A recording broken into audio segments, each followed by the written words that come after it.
This week in 40K.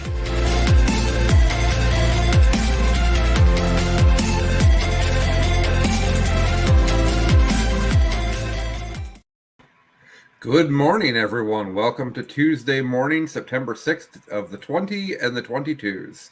I'm Colin, and with me, as always, is my pig father loving... That's weird. You don't love pig fathers. I really fell apart on that, too. Billy Heilman's with me, everybody. He is. I do love pig fathers, at least myself. I have the shirt. It still lives with my parents in Tucson, though. It's a little small. That says what?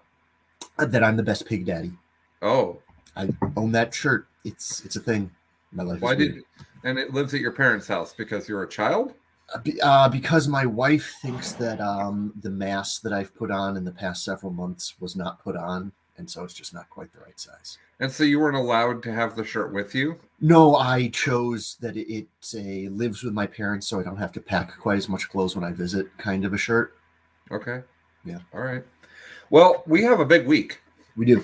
We've got Nova Open to talk about. We've got the Leagues of Votann, which is a name I just hate. Especially with the L that's not in it.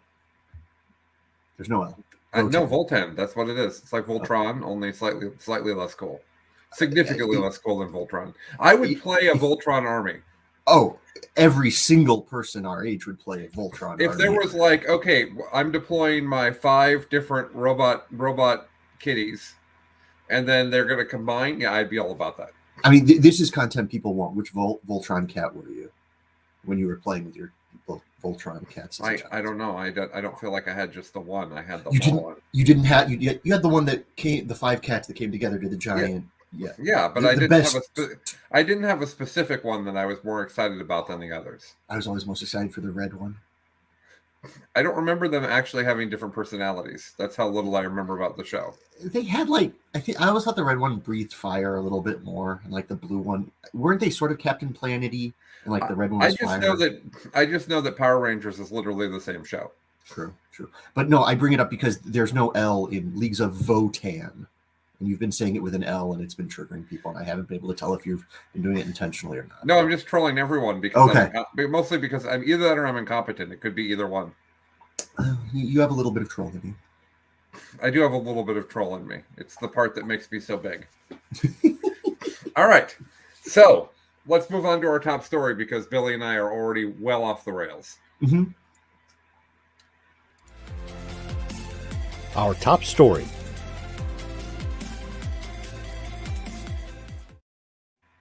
Our top story is that the Nova Open is back.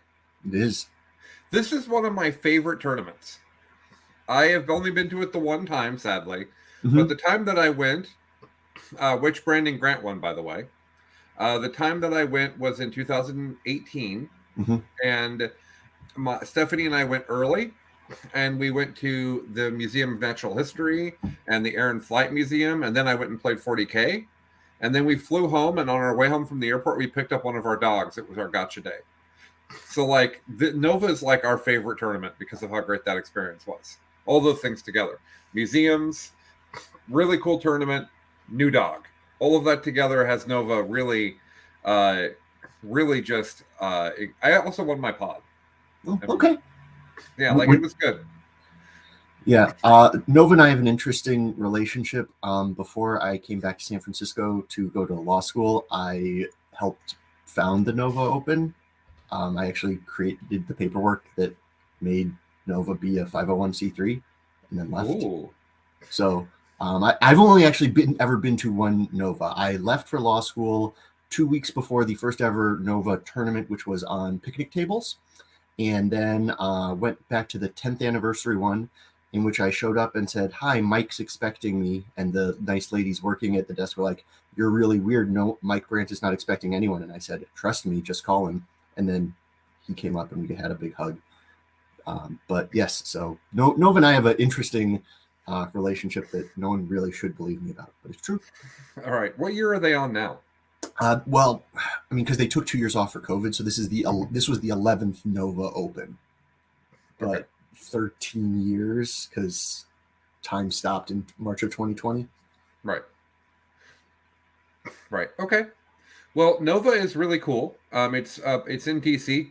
about 255, 250. It's usually 256 people or so, and they do 8 rounds.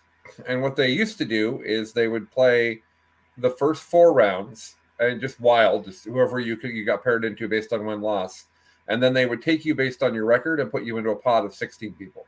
And the idea of that is that if you are in your pod and all you care about is winning your pod, you can drop and not have to play 8 games of 40K. And if you want to grind through all 8 games, you can. And it doesn't really hurt you either way because of the way they do it. They do 3-3-3. No, what is it? 3-3-2-2. No, 2 or 1 even on the first day, and then 3. I think it's probably 2-3-2. Yeah, that sounds right. Well, that's only 7, so that's not right. 2-3-3. They have an unusual way that they do it, and I couldn't remember what it was exactly. It's a short day the first day, I think. No, 3-3-2, I think. Yeah, I think that's right, but I don't remember that. Whatever, it doesn't matter. Yeah. And Jack Harpster takes it down from Art of War. He does. With the Necrons. Because the Necrons are good. Convincingly, too. I think he dropped 6 points in the entire 9 rounds. And he also didn't have any Catans. He did not. My stance had been that the Catans were the sauce, and no. If you look at what's actually winning, Naj is the only person playing double Catan that I have seen from all of the results. Well, I mean, so we'll get to it. I have some interesting thoughts on Jack's list and specifically how people were playing into him. Okay. Well, before we get to that, let's talk about the announcements from Nova, because there's a lot of Age of Sigmar stuff for us to talk about. No, I'm kidding. We have a new army. Prepare that? We do. Yeah. Leagues of Votann. Votann, right? Yes, aka Squats, aka Space Dwarves, all came out. All of the miniatures were released. Do we want to bump to the net what's new and do it that way, or do we want to just sort of teaser it now? I think it's all one thing this week, but we'll play the thing because people like it. Yes, including me. What's new?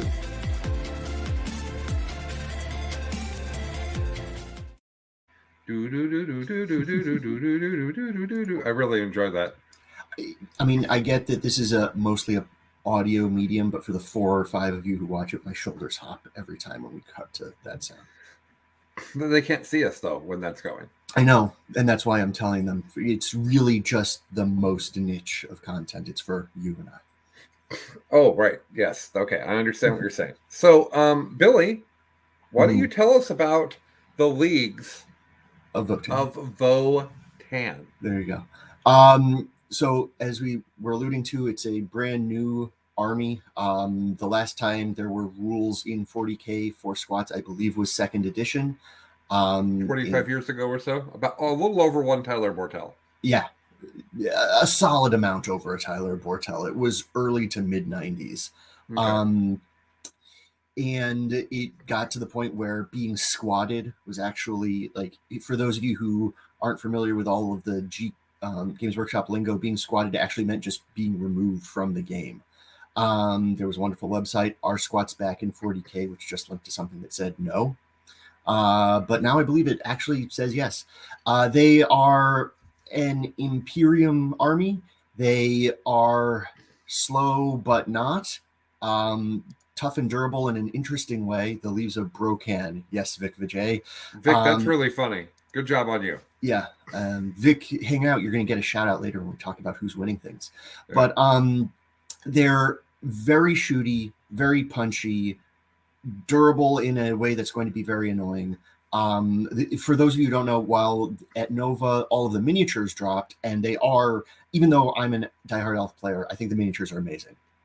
We're finally getting like real modern design in 40K, and that's great.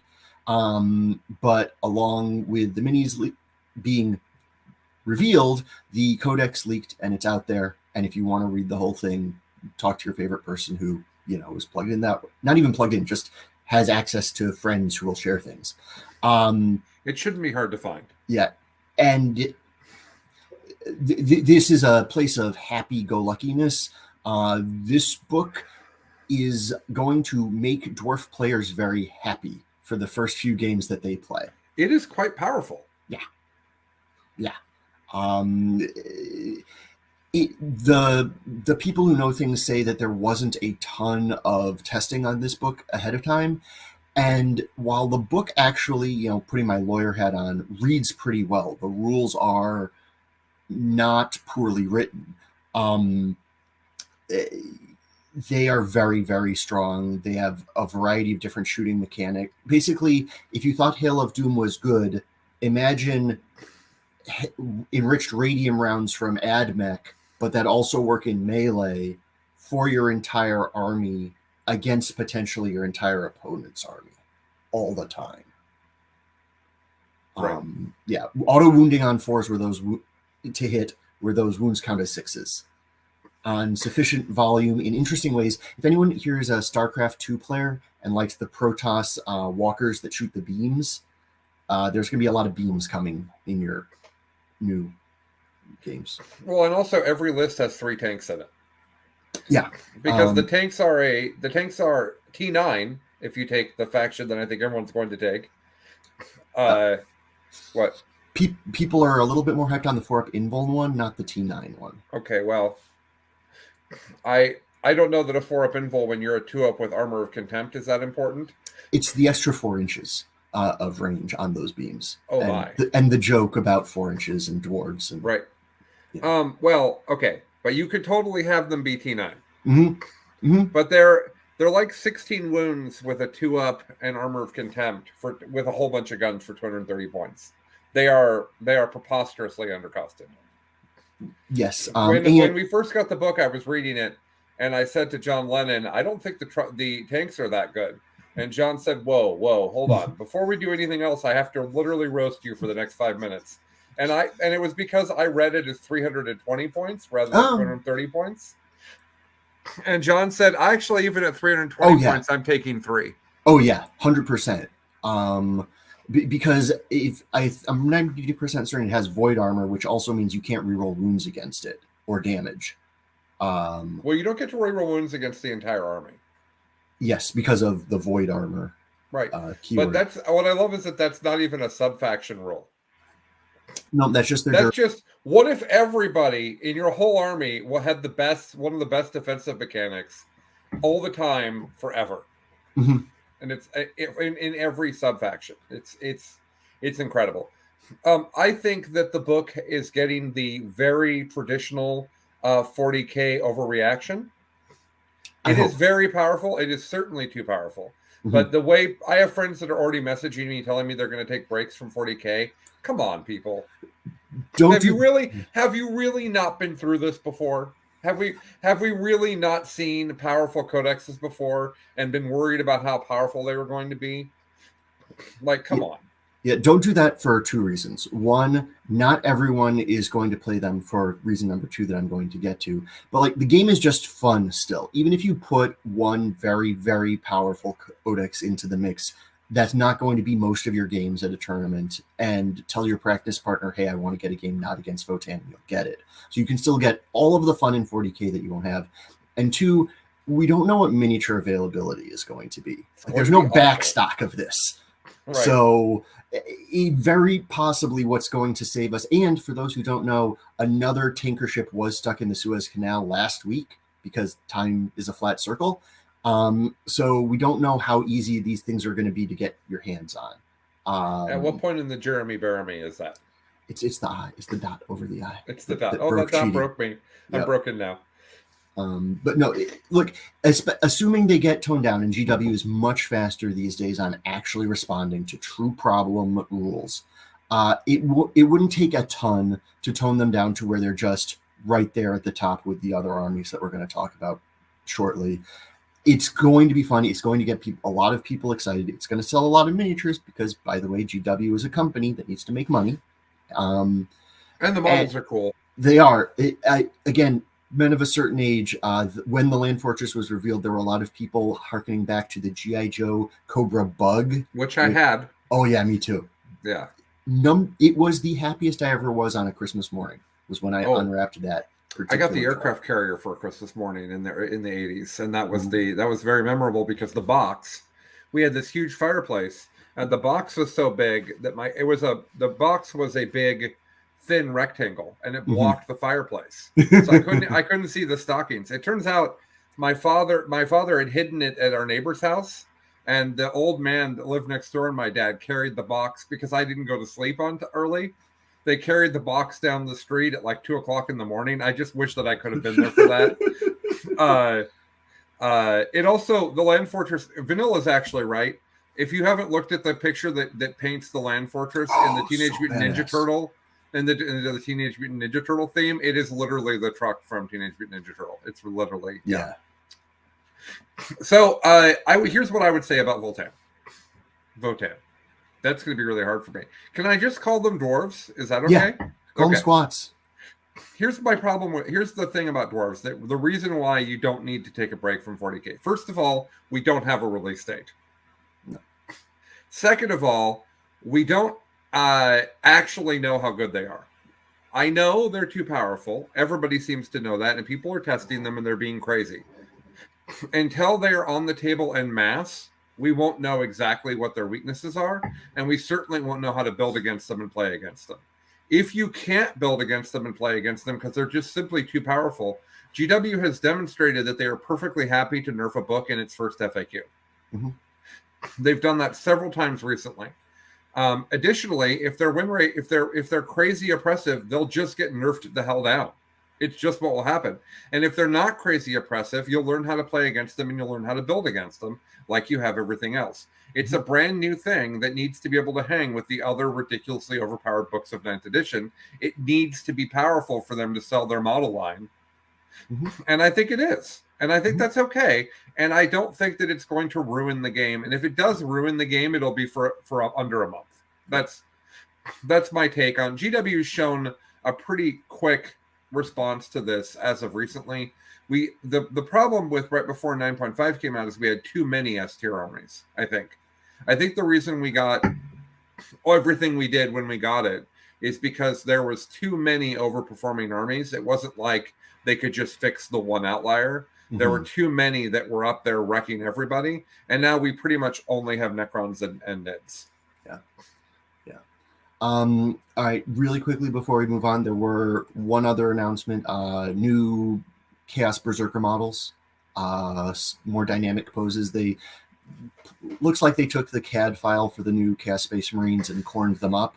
I think they look freaking amazing. I actually messaged a friend that my Christmas hobby project might be a corn army with Scarbrand, a Bloodthirster, Angron, and a bunch of crazy corn berserkers because I like punching people in the face. If you like corn punching berserkers people, and rhinos, yeah, it's like Nick Nanavati's favorite thing. And maybe they'll give us back plasma, blowing up those rhinos and letting you get first turn charges out of it. I don't know. Very unlikely. Very unlikely. And so unlikely that it absolutely will not happen. But there's some fun, punchy people in the face armies right now, and these new corn berserkers look sweet. Okay. All right.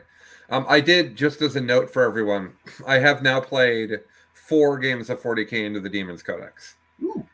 Which I feel like is kind of an above average amount to have played it already, considering it came out on Saturday. And so I've played against 3 games. I completely misspoke there. I played because my 4th game was against Blood Angels over the weekend. So I played Sisters of Battle into Bloodletters and Bloodthirsters and Flamers. And then I played Genestealer Cult into 2 Papa Nurgles and a bunch of other Nurgle. And then I played Sisters into Slanesh. And so my initial thoughts on that book are that it has lots of neat things. I do not think, especially with Leagues being the next codex we've seen, I do not think the Demon's Codex is going to hang with the top tier. No. I think it's going to have one build that's good enough to win things, and we're going to see that a lot. And then it's going to have a bunch of builds that are bad. That's it does a thing it does deep strike well. Oh, I have to quote somebody on this. Who said this? Oh, Zach Nelson said while we were playing, imagine being an army that's completely specialized in deep strike in an edition where deep strike is bad. And I think that's like a super fair take. At the beginning of 9th edition, we were all deep striking a lot of stuff, and we all kind of quickly were like, wait a minute, and deep striking less and less and less. And now people deep strike just small units to do things like R&D. Yeah. Right? And that's it.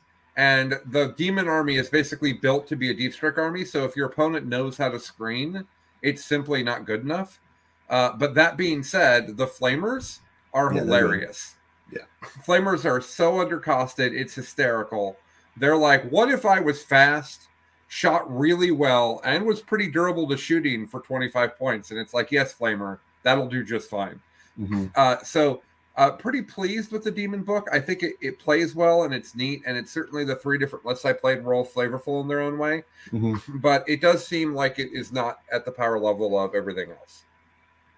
Completely agree with all of those takes. Yeah. And I played no games into it, so I have nothing substantive to add other than right here sitting next to me.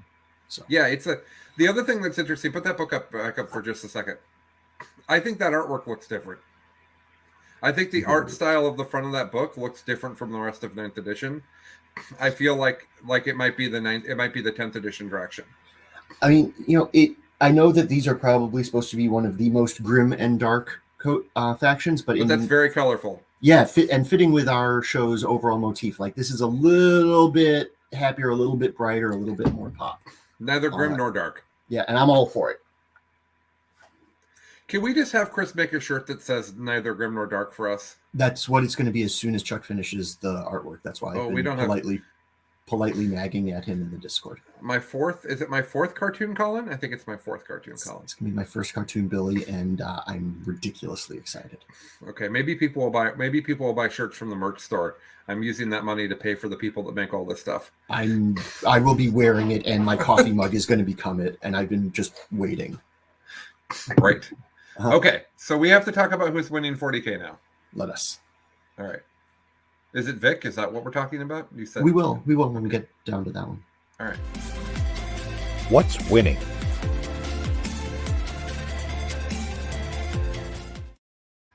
All right. Well, we got to talk Nova first, and I have handwritten notes, so I must pick up my handwritten notes. All right, here we go.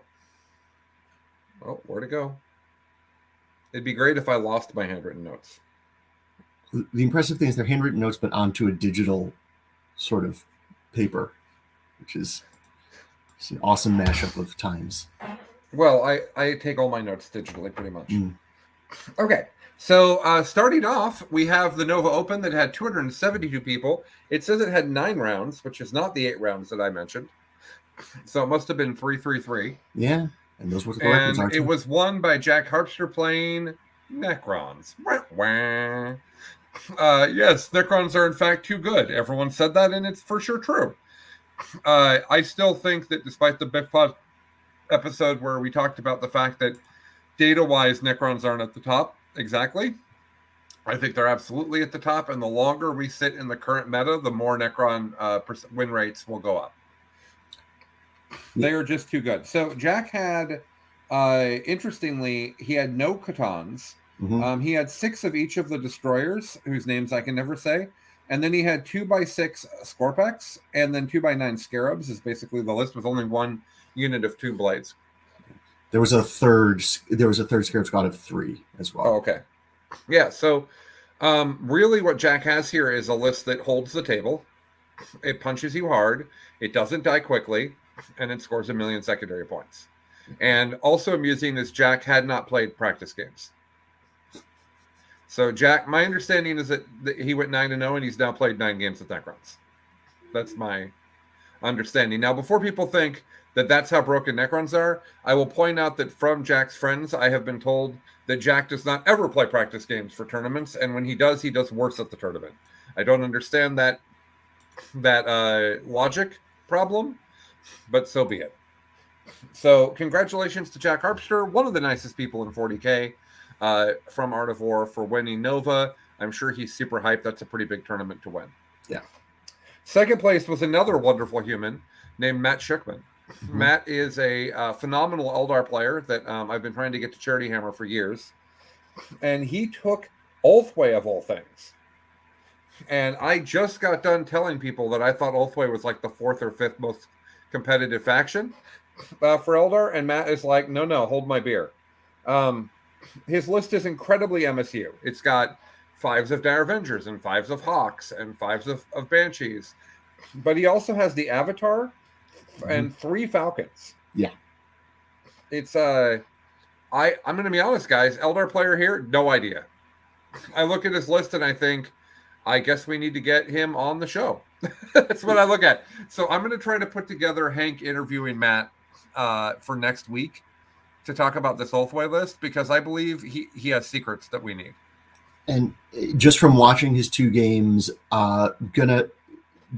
my take on it is that this is a list that is designed to score points and be non-interactive. It actually sort of feels like a pre-Nephilim kind of a book. He did very well into his Tau opponent in the semifinals that I was watching, who Andrew Gagno, another amazing player, who realized a turn too late that he needed to just push into the Eldar. And then in the finals against Jack, Matt just didn't have the ability to push Jack around in the midfield. Still scored almost 75, 80 points. So this is a list that looks like it can score 80 points almost regardless of what happens, but is going to struggle to the Unga Bunga, is my read from watching 2 games. I want to be clear that if 3 Falcons and the Avatar is what's good, I'm going to be such a happy elf. Yes. Grabbing things. I don't think at least in my meta that it is what's good, but Matt is a very smart and competent player that I have to give complete and utter respect to. Yeah. I will say that if anyone else was playing this list and I hadn't seen its results, I would say that this list was bad. But that just means that I was wrong, right? And that's okay. Like, that's how we learn. That's how we shift our paradigms of what's good, is that we see people overperform with things that we weren't expecting to do well. Yeah, it's a list that, and I need to get better at thinking of the game this way. The game is about scoring victory points, not killing opposing models. This is a list that's very good at doing the former, potentially at the expense. That doesn't sound right. Are you sure? Very good at scoring victory points? I'm teasing you. I'm teasing you that the game's not about killing your opponent's models. One cup of coffee and your snark, sir, is just too destructive for me. Fair. 3rd place was Stephen Crowley, and Stephen also had Necrons. But his Necrons were similar to Jack's, but he had Lich Guard, and he also had a bunch of the heavy shooting infantry, whose names I can't remember right now. Not the heavy shooting infantry. The Immortals. Thank you, Immortals. I couldn't read my own handwriting and couldn't remember their name. That's what I'm here for. So congrats to Stephen Crowley. And then normally I do top 3, but my like another amazing human, one of the best humans in the 40K, Andrew Gagno, got 4th place. And so we have to shout out Andrew. I adore Andrew, and he took Tau, and his Tau list does not look like what I would have expected it to look like either. He has 3 Riptides because it's 8th edition, and then he has 2 Sunshark Bombers, which are models I've never seen on the table, but I know are good right now. 3 units of Kroot and 2 Commanders. It's like, what? I don't even understand this. Okay, that's Nova for you.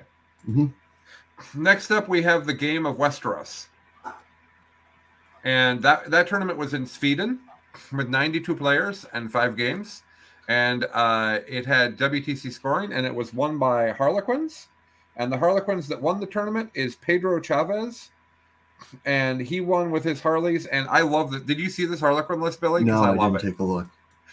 What if you took 9 5-mans of troops, and you gave all of them fusion, and you put them in 9 boats? Mm-hmm. And then you said, well, I'm going to need characters, so here's 2 Shadow Seers and a Troop Master. And that's it. End of list. 9 people, for those that don't know me, dudes in cars driving around and shooting things and jumping out and doing things is my favorite way to play 40K. This list makes me incredibly happy. 9 boats, full of dudes, fusion. I want to get a quote. Anthony's watching. Anthony, as a Harlequin expert, what do you think of 45 dudes in 9 boats with 3 characters? Let's get a quote from Anthony here in a second. Second place is David Klang. And he also played Necrons, which is surprising. By the way, I'm not sharing the sub-faction for Necrons because everybody's doing the two that are amazing, Pre-Game Move and OBSEC. But he had one Catan and then a bunch of Scarabs and actually had a unit of Wraiths just to make that completely different. Because like I said in my video, if you want to play Necrons, it's the Silent King and then whichever models you're excited about. Then Michael Klangaby, and Mikkel Klangaby, and I'm sorry, Mikkel, if I'm saying your name wrong, played Deathwatch, and I took very specific notes because I do not understand Deathwatch. Okay. But he had 2 Proteus squads, one of the ones with Eliminators, and then 2 Indomitor kill teams. And that was basically his list. Each of those units had a mixture of different things in them that do things. Sorry, Deathwatch players. I have literally never played against Deathwatch. I played against the ones in 8th edition before their book looked like this.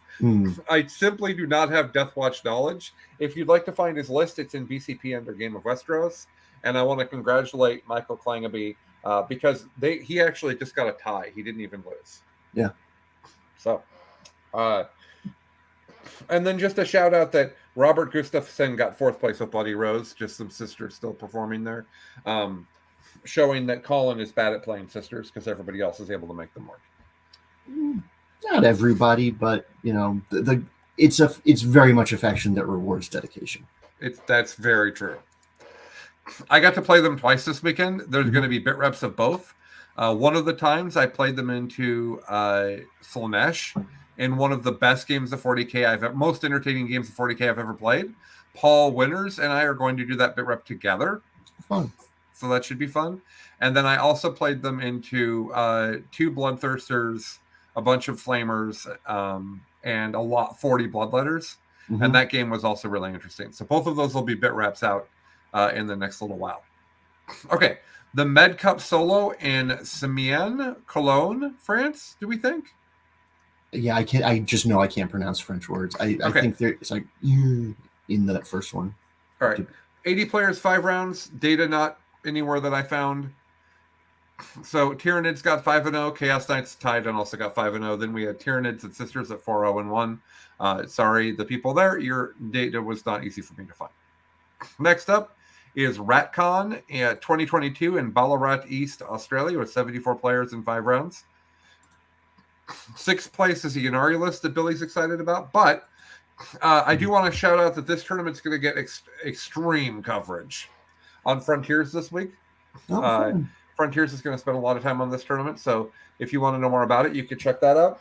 It was won by Jeremy Martino, and he was playing Sisters, but not Bloody Rose, Billy. Really? This tournament, crazy. I know that Australia is the future of 40K, and they demonstrated their extreme dominance at WTC. I got to be honest, I don't understand the lists at this tournament.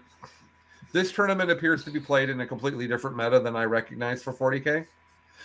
And so let's talk about that. The first list is this Martyred Lady. Okay. No Vol in that list. Celestine in there, though. No Repentia, 2x8 Arcoflagellants, 3 Rhinos. They do have the 2. He did have the Zephyrum, the Seraphim, and the 2 big squads of Retributors that you expect to see. Okay. But yeah, Arcoflagellants instead of Repentia. And our Martyred Lady. So different approach there. Good job, Jeremy. Then Matt, again, demonstrating that Colin doesn't understand the meta there. Matt Morrisoli got 2nd place with Drukhari. When I tried to read, and I am a Drukhari player, and I read the list to try to bring you guys insights, but it's basically all the things that are cool. Okay. He has Hellions and Rax and Reavers and Incubi and Raiders and Grotesques, literally all the stuff that's cool. And he's amazing, Matt Morrisoli. And so he just like, whatever, I'm going to take all the models I think are cool for Drukhari, and I'm going to go 5-0. Flex, like that's what happened. Then there's 4 people that got 4-1. There's an Iron Warriors list, which is again a little bit confusing because it has Obliterators in it, who are really overpriced. So it has Abaddon, Obliterators, and a Forge Fiend, as well as the Terminators and the other stuff you're expecting to see from Chaos. Okay. And that was Boyd Morales list with Iron Warriors. And then 4th place is Dark Angels with Adam Camilleri. And then 5th place is Space Wolves, and 6th place is Yanari. So really an interesting meta there in East Ballarat, East Australia. I don't know if that's a place where everybody lives or a place that's in the middle of nowhere. I just don't know. But yeah, that was pretty wild. Pretty wild. Good job, all you guys. And Frontiers is going to cover that one more extensively? They are, yeah. So maybe we'll find out why Colin doesn't understand the list. Why Colin doesn't understand. Adam Camilleri is an amazing player. So that's what I'm writing up to, him going 4-1 with Dark Angels. Interesting. All right. It's off to you, Billy. It is, and in the interest of time and keeping this to your commutes, I'm going to go a little bit faster. Da Summer Wa 3 in Horwich, England, which was 56 players, was won by Mike Porter, a name I believe we hear with some regularity. He was on Team England, I think. He was at the top of the. He was the first place in the ITC for most of 2019, I think. Okay. Yeah. So not quite as extreme as the Clowns list you were talking about earlier. He only had 8 boats. 2 Shadow Seers, a Troop Master, and a Death Jester. But a lot of Clown boats. That was followed up by a Black Legion, also at 5-0, and then 2 Imperial Knights at 4-1. Next, and this is where Vic is getting his shout out, the Battlefield Birmingham, which is not how you pronounce it on that side of the pond, number 19. Birmingham. Yes, Birmingham. I'm not going to embarrass myself even more. Cinderbank, England. That was won by Vic Vijay, 5-0 with Emperor's Children. This was 5x5 Noise Marines and the punchy way of doing Noise Marines. So Sergeant with a Power Fist and a Chainsword, 3 dudes with chainswords, 1 Blast Master. Copy paste that 5 times. Add Abaddon and 10 Terminators, and you have a list that is going to do very well. So kudos to Vic there. Nids 4-0-1, then Imperial Knights and Orcs both at 4-1. There was the Iron Cage Hearst Headlock in Hearst, Texas. This was won by Johnny Velasquez on Creations of Bile. He went 6-0. He actually brought Fabius Bile in his Bile list. I actually have no idea what Bile does. I assume he buffs and maybe apothecaries people? I don't know. I haven't seen him. So I feel like Vic Vijay might know. I have had several people come to me and say they are disappointed that I'm not playing Chaos Space Marines because I could be Fabulous Billy. And I've said, yes, I could. That's wildly fair. Yeah. Also, Bellicor is nicknamed Billy. More Belly than Billy, but I have options if I want to, go to the dark side. But anyway, Johnny brought Bile, 3 units of 5 Terminators, a 10 and a 5 of Possessed, and then Autocannon Havocs. So kind of interesting. Yeah. Then Bile really good. Bile really good. Bile, most people assume get your licks in with Bile now because when the data slate comes, they've not been friendly to auto fight on deaths. I just think people are being silly. They already could have nerfed it in the FAQ and they didn't. We'll see. I don't know why they would have released the rule if they were going to immediately nerf it. It's not like they didn't know that rule existed when they released the book. I just think people are making assumptions. We'll find out. We'll find out soon. The nice thing is all of the models that you would use in that army, you can basically use in any of the other Chaos Space Marine armies if you want. You have your Possessed, you have your Terminators. Right. Flavor the last 500 to taste.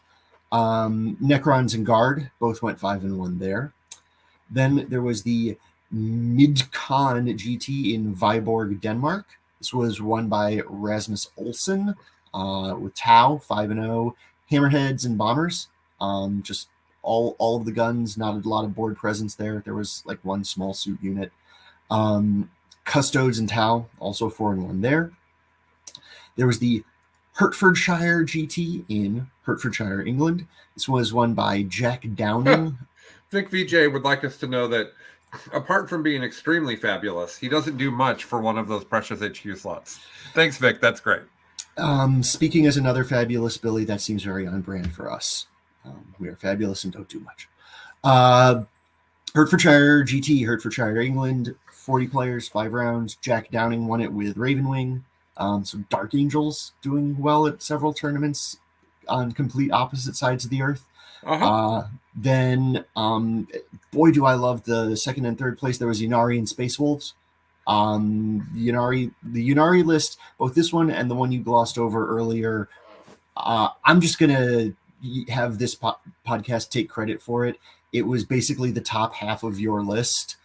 This one I think had 2 planes instead of the D cannons, which I at least took a look at. Colin gives that an enthusiastic thumbs down. Yeah, but the one up above looked almost copy pasted from the list that you brought to the Aegis Games GT. So I'm just going to take credit that we're impacting the meta. Very exciting. There was a great moment at LVO 2019 where I won a bunch of GTs with an Eldar list and then took it to LVO and a bunch of people copied it and it was bad. It was only good in my local meta and all of us, including me, underperformed with it. I always enjoy when people look at me playing something and think, oh, that must be good. And sometimes I'm wrong. Yeah, but at least this time it looks like we're closer to right than wrong. And that makes me incredibly happy because at some point I'm going to get to be able to play 40K again. And I'm looking forward to that. That sounds right. You have an RTT like next weekend. I do. And then one after that. And then maybe Chicago. And if not Chicago, maybe Kansas City. But we'll see. Okay. All right. And then finally, there was the Let Freedom Ring GT in Westminster, Maryland. This was won by Tom Ogden on Tau. Tom enjoys smashing face. And his Tau list did that. Second place, TJ Lanigan, 7-0 with 1,000 Suns. 8 rounds, 33 players. Yeah. And yes. We're not going to say anything more about that? Okay. I think that's the safest path. All right. We'll continue to be upbeat. Yes. Wear masks. Take public health seriously. Yeah. Turns out there's still a pandemic. Mm-hmm. Anywho. So we have like 3 minutes left before we need to start our next segment, Billy. See, I was just counting those as 3 minutes that we were giving back to everyone because my understanding shorter content drives engagement. Yes, but not when it's 57 minutes versus 60 minutes. I don't think that's what they mean by. All right, well then let's talk about. I was thinking that we should talk about the fact that I'm trying to move heaven and earth to go to a GT next weekend. Are you? I'm trying to move family planning around, and family planning sounds like we're gonna have more babies. Hell no. Hell to the no. The only person that's allowed to have a baby on this show is Billy. Well, really Billy's wife. If Billy has a baby, that's going to be very disruptive to the show. All sorts of questions are going to be asked, hopefully answered in that case. The Arnold Schwarzenegger, Danny DeVito, Emma Thompson movie Jr. is fun, but not particularly plausible. You are not as charismatic as Arnold Schwarzenegger. I'm perfectly fine with that. I'm not quite as problematic as he ultimately is. So. Right. So I've got Las Vegas teams in 3 weeks with my amazing and wonderful team. We've started planning. We pretty much know what our lists are, but we're not going to tell you.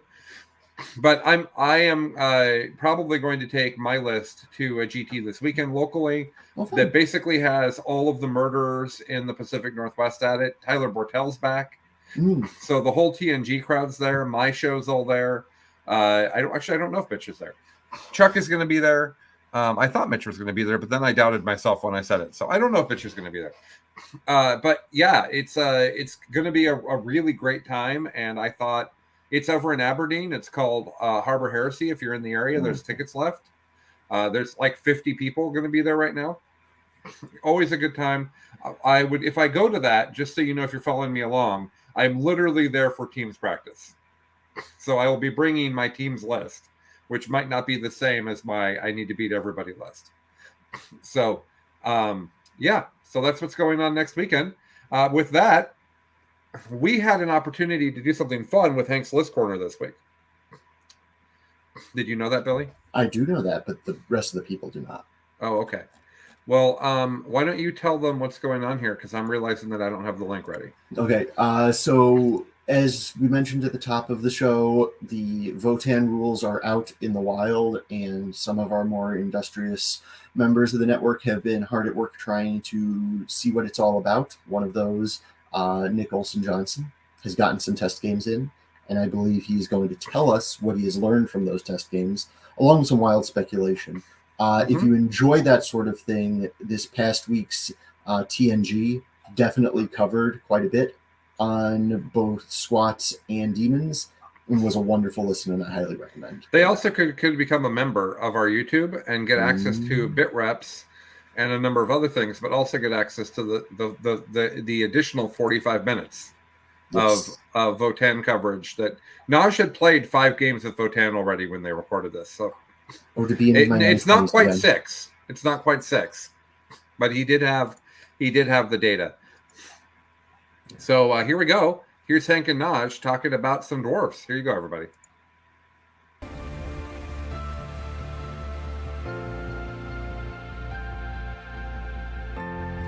Greetings and salutations, everyone. Welcome to an extra special episode of Hank's List Corner. Today, we don't actually have a specific list that we're talking about. Mostly, we're just going to talk about the new book that leaked onto the internet, the Leagues of Votann, and all of their glorious dwarven technology, all those various things that go with being a book that most serious players I have talked to have so far told me is massively overtuned.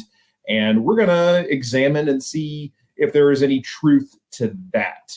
Thankfully, I have Nick with me here today, and he is going to take us through. He has 3 total games with the book as it sits, and has also done the Best in Tabletop, the Next Generation podcast, where he gave his thoughts on things before this episode. So as far as people who were informed on the topic, Nick is top of the roost for people that I am aware of that are not currently still under NDA. So my impressions of this, Nick, is that, number one, this book it's what, 7 data sheets and 4 characters? It's like 2 vehicles, some jet bikes, 4 units of infantry, and then 4 characters, one of which is a special character who's locked to one of the, I don't even know what their chapters are called, the conglomerates. The different leagues. Yeah. Leagues, there you go. Leagues of Votann, that makes sense. Okay, so my impression of how this list functions, at least at the upper end of what's probably going to be abused in tournament play, is, make sure I get the name of this right. I feel as though most of the competitive lists are going to focus on the Ymir conglomerate, which is the league that has master armorers. All the guns in the list, except for relics, get 4 extra inches of range, and then all models get a 5+ invulnerable save, and if they have a 2+ armor save, they get a 4+ invulnerable save. I feel as though because of the synergies you get between the beam weapons with the extra range and the berserkers getting a 5+ invulnerable save to go with their 5+ feel no pain, that becomes a 4+ feel no pain against damage 1, which, I missed the first time I read that. I feel as though the majority of the lists are probably going to focus on 3 of the land fortresses, probably with all the beam weapons, like the big beam and then the 4 little beams and then the ignore cover upgrade. And then I'm gonna guess 20-ish berserkers that rock, because the land fortresses are transports, and then probably a minimum amount of troops, some characters for support, and then whatever points you have left over probably goes into the bikes, because they're one of the mobile, they're the only fly in the list, and they're the only mobile. The only thing that goes more than I think the Sagittar might go 12, but yeah, they're okay, sure. They're the fastest because they go 12 and have fly. Yeah, exactly. So they can go over things, and they're what passes for screens. So in your experience, how what have you been playing? What does the list look like? What are the strengths? What are the weaknesses? Give us some intel. What does it look like on the table? Yeah, so I've played 3 lists, and I guess I'll just walk through. Okay, yeah, sure. Kind of each of them one at a time, and kind of the different things we were trying in those games. Sure. So the first time I played them, I played a Greater Thurian League list, which I think is one of the other really strong picks. They have their chapter tactic is count as 2 models on objectives, or if you're a land train, you count as 5. I don't remember if they count as double obsec if you're already obsec. Nope, just 2 models when determining control objective. And whenever you shoot or fight, you can reroll a hit or a wound. So that's like pretty good. More importantly, how they interact with judgment tokens is they count judgment as being 1 higher as long as you have at least 1 judgment. So if you have 1, you count as 2. If you have 2, you count as 3. So very quickly they're able to get to force to hit auto wound because they also have a their unique stratagem is when the call points at a unit in the command phase to give it judgment token, you can spend a CP to immediately give that unit a second judgment token. So it's basically 1 CP, my whole army forced to hit auto wound that thing I just saw. That tracks. And also, isn't that the league that gets the special character? It is the league as a special character. So when we were building the list, we had a few points left over. We're like, I guess we'll just upgrade our high call to the special character and try him out. Sure. Okay. He's like 20 points more than a high call with all the upgrades. I think he might be 10 points more. Because like the invuln aura he gives out, I think that's a 10-point upgrade for the call. So yeah, and yeah, he's the guy that like can like point at a thing in his league nearby within 6 and change a hit, wound, or save or damage to a 6 once per battle round. So seems pretty good, pretty cute. He's a little bit better in melee as well. So yeah, that list we tried with what was it? A brick at like 10 Hearthkin, and then big 20-man brick of Hearthkin with like the medic and the scanner and 4 of the Magna rail rifles. I talked about it a little bit on TNG, and I'm sure other people pointed out as well that the judgment tokens, the way they interact is if you auto wound with a judgment token, it counts as a unmodified wound roll 6, which causes that Magna rail to spill. So this is just 20 guys with 4 D3 plus 3 spilling guns that ignore invulns. And it's really easy to get that spilling because, I mean, all you have to do is look at a guy in your command phase, spend a CP, look at him twice, now force hit auto wound. And then you just have chapter master. Like you have chapter master, and then don't they have an extra like 1 CP strat that just gives a unit full rerolls to hit? Yeah, they have a 1 CP strat that can be used in shooting or fight phase. And it gives any unit, it's not core locked. I looked it up. It's not core locked. So you can do it with the land fortresses. Yeah, okay. And it gives reroll hits in, shooting or fight, as long as they have at least 1 judgment. And it's in close combat too? Yeah. So that means that the berserkers, they have their own strat for full rerolls to hit in close combat. So you can have 2 units of berserkers with full rerolls to hit in close combat? Yep. I mean, you could have 3 if you chapter master a squad before they get That's fair. Okay, fair enough. So, all right. Yes, very efficient rerolls there. I didn't try any land fortresses in this first one. We just tried like I think a squad of 6 bikes, a squad of 3 bikes, 2 Sagittar with a squad of berserks like split up between it. Sure. And then it had what else support characters? It had the wizard with all the upgrades, the Grimnir. And then I think that was kind of like the gist of it. We had 12 Thunderkin. That was the other thing. The people I was testing it with, they wanted to test out the Thunderkin. So we had 12 Thunderkin with the beam weapons. So yeah, it was a lot more of like an infantry shooting list. And I played into Levy Warriors. Which, we just tested Levy Warriors in a Necron. So we're like, you know what, let's test like Levy Warriors in a Votann and see if they can like, hang with the new, the new hotness coming. And we knew it would be tough because Levy relies on I'm transhuman everywhere. And Votann goes forced to hit auto wound everywhere. And it was very quickly able to rack up with this subfaction. It was a very bloody game still. Like the Levy list was able to kill a lot. And I do think that could be minimized, obviously, by playing the land fortresses and not relying on the infantry as much. Sure. But yeah, it was transhuman was not an issue because it was just very quickly, all right, you got 2 judgment, 4 hit auto wound with chapter master. Sure. I'm going to cut through your army. So yeah, they're quite strong. The biggest thing I noticed though is I took like an action secondary, their mining secondary. Sure. And they do have that really strong rule steady advance, right? Which is ignore, move, charge, and advance penalties. But it also means that you flat advance 3, which is both strong and both, a bit of a detriment, right? Like you're never gonna get those like 1s and 2s on advances when you needed like a 3, but you're never gonna get those 4, 5s, and 6s on advances, right? So there were sometimes I was like, I need to like get to the middle of the board this turn with this unit to like, be on 3 objectives, right? And I was just like, oh, these guys physically can't go that far because they only go 8.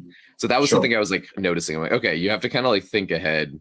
I mean, it'll be pretty easy to fix, but you definitely have to kind of think ahead of like where these guys need to be next turn because they have a maximum movement of 8 that cannot be increased. And that's why the speed units are going to be very important. Because the bikes, when they advance, they just auto go 6, right?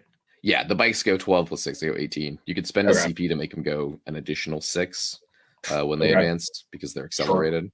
So yeah, something I was looking at, I'm like, all right, if you're playing against a Votann player, I mean, obviously try to take out their fast stuff first, which again leads us back to the land train being one of the fast things and is also really hard to remove from the board. And also just shits damage. Yeah. So that was the first list. I think Greater Thurian is really strong. I definitely would like to try that again with like 2 land trains because I think the ability of, turning a land train save to a 6 every turn with a name character is ridiculous. That subfaction also has the 5-up CP refund warlord trait. So you can just go crazy with CP because the Grimnir's CP power doesn't count towards your CP refund for the turn for some reason. It's the first CP power. It says it does not count towards your. Let me get the exact wording up here. Okay. Yeah. The limit of gaining or refunding 1 CP per battle round does not apply to any command points gained via this psychic power. Jesus. Okay. So yeah. So you could get 2 CP a turn with that and the 5 CP refund. Okay. So that's pretty good, actually. Yeah. The next list, which I guess, any other questions about Greater Thurian? No, mostly that. So when you played into the levy list, obviously all of your 4s to hit auto wounded, and I assume the levy list just had the whatever the little -1 to hit bugs in the back was. So it was basically just like every time you hit, you were wounding. Transhuman didn't matter. I had to imagine that probably the -1 damage strat tripped you up a little bit, but how many warriors did it have, and how quickly did you kill them? 27, so 3 squads of 9 and then 1 squad of 5. Right. I mean, I think they were all dead by like turn 3, turn 4. Reaper was still definitely a problem because he leaps out, turns off Overwatch, slams something, and then leaps away. Well, so once he dealt with my screens pretty quick, it was like, ooh, this brick of 20 Hearthkins going down. That is something that I have to say, looking at the book, I've spotted a few weaknesses in the list, in the army, and a lack of screens seems to be an issue that they have. Yeah. And that's why, that's where the Berserks come in, right? They're one of the strongest countercharge units. So it's like, once your opponent gets into your lines, you disembark from, whatever transport the Berserks are hiding in, or get them out from whatever wall they were hiding behind, and then you just slam dunk you, whatever, charge you. Yeah.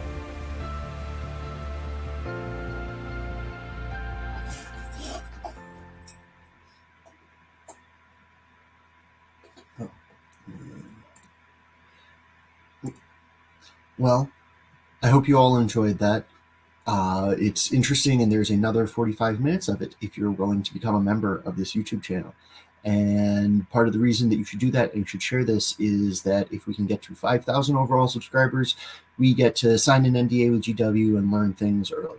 And if their NDAs are as well written as the rest of their documents, well, I'm just good enough to understand that and take full advantage. So please share this with about 3,500 of your closest friends. But with that, I'm Billy. That's a chair with Colin normally sits but is not sitting in it. We'll be back next week with more of This Week in 40K. Thanks all. Bye.